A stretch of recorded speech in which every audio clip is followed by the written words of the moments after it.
This is Karen, and I'm going to be talking about Principles 5 to 9.5. Principle 5, Collaboration and Discourse. Our We Explore expedition gives students the opportunity to take part in the conversation using both Flipgrid and Google Docs.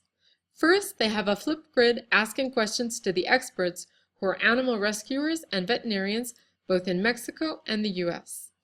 They use Google Docs to come up with questions on animals before they talk to a partner in the US in real time.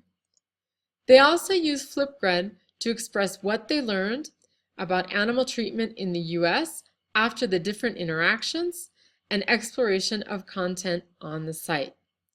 Principle 6, Aesthetics. Why do they want to come to this environment? This environment is very visual and inviting because it's not text-based. It's easy to find the videos, websites, and instructions for each of the steps, and the navigation is intuitive. The content doesn't stay in a linear order on the site and moves around when edited, which causes some confusion from an instructional perspective. What I think is that it is a good support for audio and video materials, but not so much for text or instructions or pedagogical content. This kind of environment, I think, is better suited for students to contribute with pictures and videos they themselves might make. Principle 7, Self-narrative. Be part of the story. Students don't contribute content to We Explore in the expedition we planned, but it can be designed that way. Students are part of the story because they are collaborating and sharing their life experiences through Flipgrid and Google Docs, and also through the interview with their partner on a real-time tool such as Google Hangout or Skype. And they are confronting their beliefs with those of their partner. It's not a real-time story as in the case of adventure learning, and in that case doesn't instill such high motivation. To increase motivation, we would need to think about another kind of real-time activity, such as community involvement, which would engage the two countries where they could report on results and reactions in the community. We might also want to consider the aspect of fun. 8. TPAC. The expedition integrates the issue of humane treatment of animals, providing different content via websites, video interviews, and videos, as well as the input students gain from their partners. This is possible only thanks to technology, given that the two groups are in distinct geographical locations. The didactic sequence that we propose seeks to achieve several linguistic objectives, getting them to read, listen and watch, speak and write, as well as developing cultural competence by reflecting on their own culture in comparison with their partner's view coming from the United States.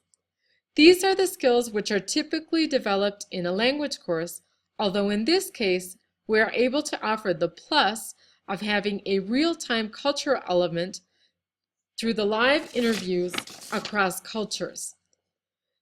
The TPAC elements are integrated the best possible on the website, although using We Explore together with another learning platform might be a better use of technology, as the teaching aspect could be better planned through a platform, as well as offering an asynchronous forum between the two groups. In this sense, we might be able to propose another online model of a common course for two course locations, as in a COIL model, otherwise called Collaborative Online International Learning. Innovative pedagogy.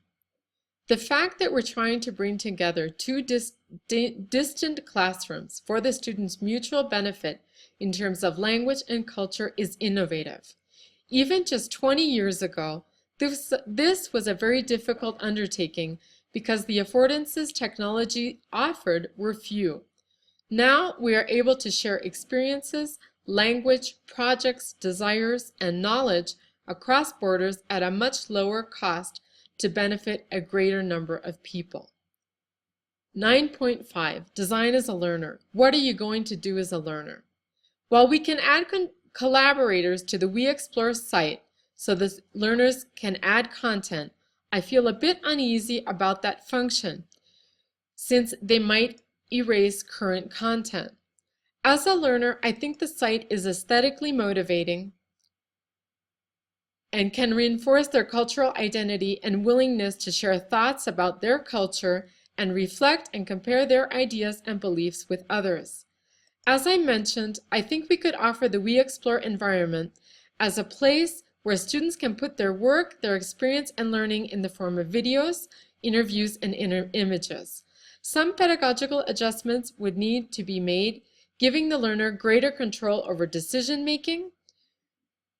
And although the site is visually motivating, we could improve this aspect of design as a learner, playing a bit more with the objectives in terms of motivation and getting students involved on both sides in projects in their communities. Even local interviews they could do to improve the treatment of animals and have a positive impact in their own communities. This way, the learner would be creating the content of the course and learning the language and culture. And these results could be shared on We Explore.